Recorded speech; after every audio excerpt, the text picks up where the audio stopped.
Pesach is a time for family, an observance that marks the liberation of the Jews from slavery by God over 3,000 years ago. Tonight we celebrate Passover or Pesach, and I'd like to share with you some of the traditions and rituals that my family and I use to celebrate this wonderful, wonderful holiday. Pesach is a time for celebration, and certain foods are prepared that remove all leavening agents or chametz that require fermentation for longer than 18 minutes. This is a typical Passover setting, Seder table, where my family and I will be sitting on Monday evening. It reminds us of the enslavery of the Jews and the escape from Egypt and how they traveled through the desert. It's very important that all the parts of the table have meaning and significance.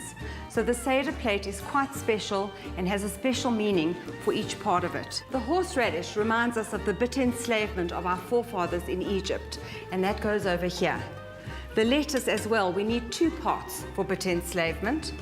Goes over here, and the lettuce will always be dipped in a little bit of salt water, which reminds us of the tears that were shed when the Jews fled Israel.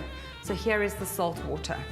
Egg reminds us of the offerings of the Holy Temple, and the shank bone was the paschal offering of the lamb during the time of the temple. Parsley, a remembrance of spring, because it was always celebrated in spring. And then we have a mixture of apple, nuts, a little bit of red wine, some sugar and cinnamon, which basically is called charosis or mortar, and that was the mortar that was used to build the temple, and that goes over here. So those are the very important parts that make up the Seder plate. The significance of the matzah is that when the Jews were in the desert, they couldn't rise bread, and bread needs longer than 18 minutes to rise.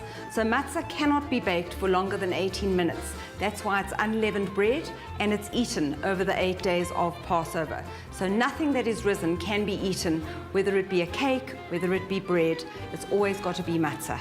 We always will eat it with a little bit of charosis, which is the apple and the wine, to remind us of what happened when they built the temple, and also of the bitter herbs, so we remember the slavery that they went through. And lastly, everybody will be required to drink about 4 cups of wine to remind us of our forefathers.